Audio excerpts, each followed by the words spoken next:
What's up, ladies and gentlemen? I am Onslaught. Once again, coming back with you with another video of it. Once again, it's coming off the top of my head. Nothing's written down, anything like that of that nature. This is just thoughts that I have that I would like to express with other people, so they can think about something they never thought before, and probably even start some discussions. Maybe, I don't know. Who knows? But let's get into it right away. So, my friend hit me up a little while back asking me if the black race was to unite, would groups of individuals sell out their own race for fame and or cash? And I said, of course. But it depends on, well, not really, it depends. What you should really be asking is, what percentage of people will be willing to sell out their own people? That's where it comes down to. There will always be a group of people that go against your own kind, or your own group thought process. But how many are willing to do that?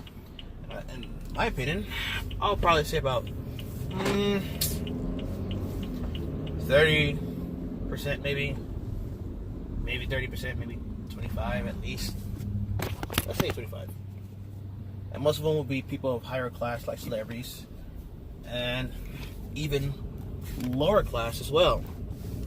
The reason why I say higher class, like celebrities, is because most celebrities already sold themselves out to other people in order to make money off of their own race. For example, Tyler Perry.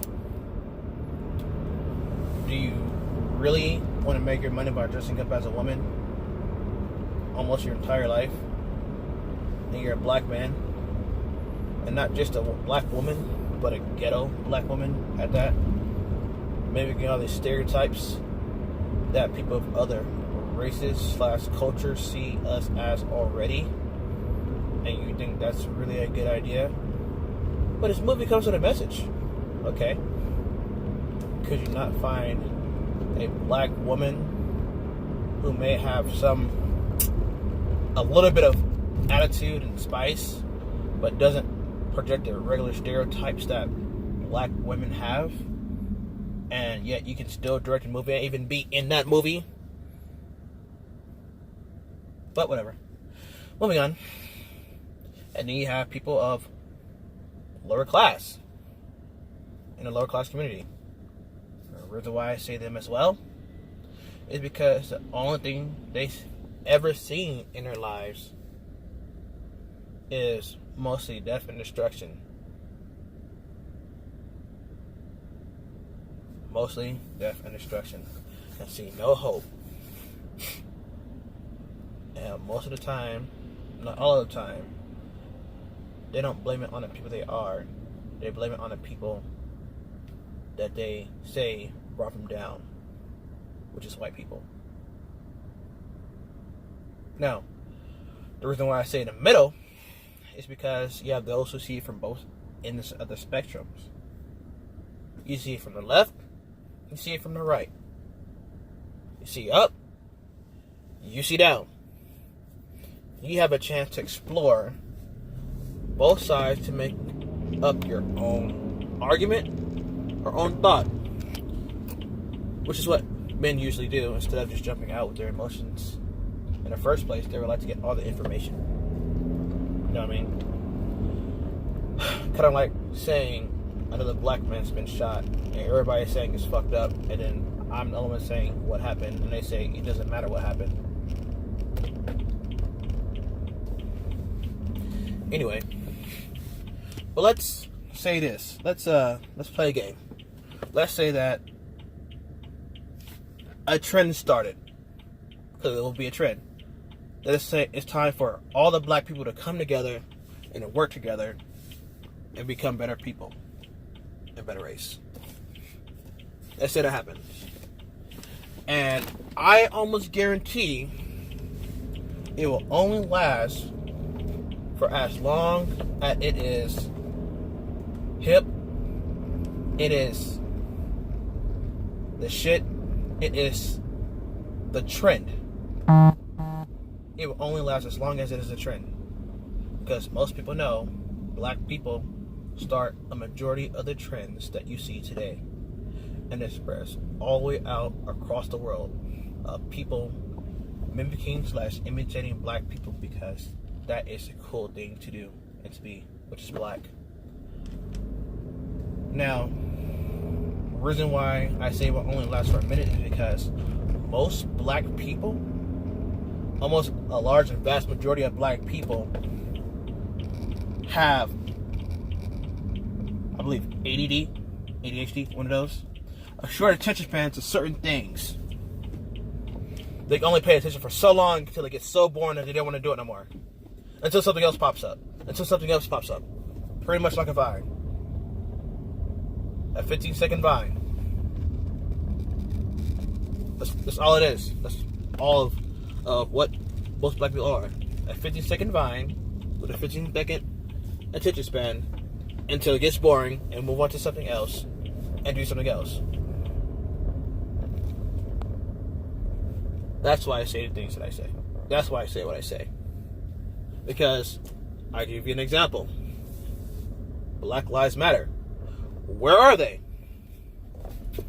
They seem to be nowhere to be found in situations where now black cops are, as it was, where white cops are shooting black folks. When's the last time you see them talk on TV about shit like that? When's the last time? Don't worry. I'll wait for a few minutes. Okay, time's up. You haven't seen them at all. Because it's not trending no more. It's not happening no more. It becomes better when people see us do better things, so that way we just get recognition for it. If we're not being seen on the things that we're doing, then it really doesn't matter to us. We strive for the attention that we're not getting at all whatsoever. And it's very sad that we only do things that gives us attentions for just that moment. And when the moment's over, we get our high and move on. We get our high again, we move on. Soon enough, we get numb to it and we need something else. We need something else. We need something else. We can make the most stupidest thing a trend now. For example, back in high school, black folks used to say it's gay to wear skinny jeans. And they would say that to the people who are emo or rockers and things of that nature. They'd be like, man, your jeans are so tight. I can almost see your shit, man. And then all of a sudden, Lil Wayne came out. And what was he wearing? Skinny jeans with leopard prints. And what happened next? Black folks start wearing skinny jeans and leopard prints. And not only was that, he was skateboarding as well. And you know what happened next? We started skateboarding as well. Because it came in trend. Because the man that was making that trend was hot at the time. So apparently if you're rich and you're famous at the time and you're very hyped up, you could do a lot of stupid shit or a lot of shit that wasn't cool and make it cool because you're famous. When you're famous, you can get fucking tattoos drawn on your face. And then everybody start getting tattoos drawn on their face. You can start wearing mini skirts and shit like that. And then everybody wearing mini skirts. Hell, you can even wear skinny jeans that you can barely fit. But it doesn't matter because you can go ahead and sag them. And that's what's cool. If we really want to be united and come together, it shouldn't matter if a camera was on us or off of us. It shouldn't matter if a celebrity said, let's do it. We should all say, let's do it. We should all come together as one people. If we really want to make this place better for ourselves, it always starts at the kids. It starts at the home. It starts with the parents. It starts with the school. We may not have the best textbooks and things of that nature, but we damn sure got a phone with the internet. And you can start teaching your kids at home as well about the truth of what they're teaching you. But we're too lazy. We don't want to do it. It takes too much time. We just want to go ahead and come home from work and go ahead and go to sleep, and hopefully we wake up on time to bring our kids to school. But you know what we do got time for? Taking time off work to pick your kid up from school and whoop their butt and bring them back to school. We do got time on the weekends to go ahead and go out to the clubs and do what we want to do, but we don't got time to go ahead and watch our kids and make sure they're okay. Ask them how school, how they're feeling, are they getting picked on, until they go underneath the radar, doing drugs, having sex at young ages, and not even caring for their bodies or their reputation or even their state of mind even. Because we don't ask that. We just think that when your kids come home from school and he's smiling, he's just fine. But we don't take the time to ask like simple questions at all whatsoever. And what's really get me today also is that I seen this video of this little girl on stage graduating from, I believe, either first grade or so, more like the first grade, walking across the stage,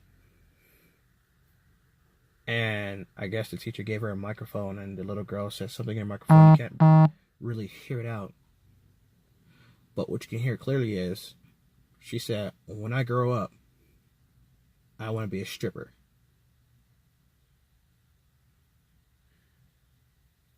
When I grow up, I want to be a stripper. I don't want to be an astronaut. I don't want to be a scientist. I don't want to be a cop, a lawyer, a doctor, a detective, a firefighter. Hell, even a rodeo clown. But I want to be a stripper. Now, I don't know what goes on in that young lady's house. But at the age of 6 or so, how does she even know what that is in the first place? Well, it's easy. It's TV. Okay. Well, what kind of TV is your kid watching? That she knows what a stripper is and she knows what a stripper does. Oh, her mama didn't turn on the Players Club while she was there. And said, don't repeat what you see. Because nowadays, kids be watching everything. Anything and everything. Real Hollywoods of Housewives. I think that's what they call it. Real Hollywoods of Housewives. That became a pretty much daytime talk show. But getting back to that, my question is, where was the father? Because all they heard in that crowd was nothing but females saying, oh my God, ha ha ha, and clapping their hands.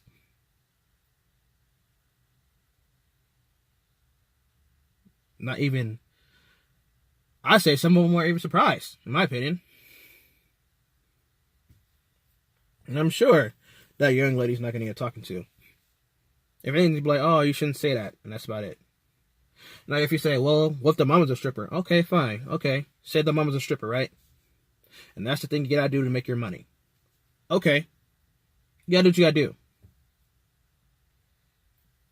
But you should hide stuff like that from your child because that's not something they should be inspiring to be.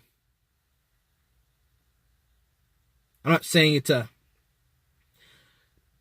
really dirty job or a embarrassing job or even a shameful job, but wouldn't you want your child to inspire to be something more than showing their bodies, exploiting their bodies, exploiting what they have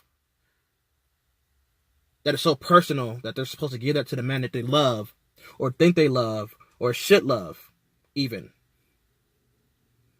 to respect yourself more, that you could be more than just a product on a pole.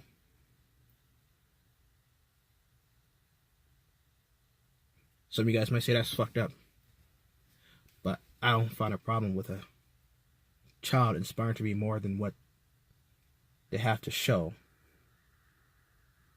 on their body, rather than what they have to show with their minds. I wanted to be a forensic scientist when I was younger. And I knew what that was. Did I become one? No. I decided to become something else. I know females who wanted to be track stars, who want to be lawyers and doctors, but I never once heard them say they want to be an exotic dancer or a stripper before. How are they getting this in their minds? Even in lower class communities, kids don't even want to be doctors or lawyers. They just want to be ball players and basketball players, and that's about it. Because that's all they feel like they're good at, because they have no one there to inspire them to become more than what they think they are.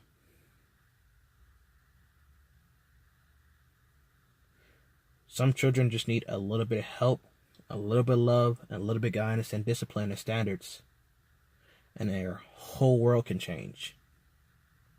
You don't want to wait until it's too late for them to start acting grown in their 30s or 40s, because you don't have grown-ups then. You have people who are just big kids. Trust me, I know. I work with a lot of them. I don't know, man. At the end of the day, we have to do better for ourselves and our kids, man. Us as a race, culture, and us as mothers and fathers to young children, who's going to be taking care of us once we get old. Because who would have thought the child that you decided not to help when they needed it was the same child that was sticking you up in the alleyway? I don't know, man. Think about it. Anyway, I'm out.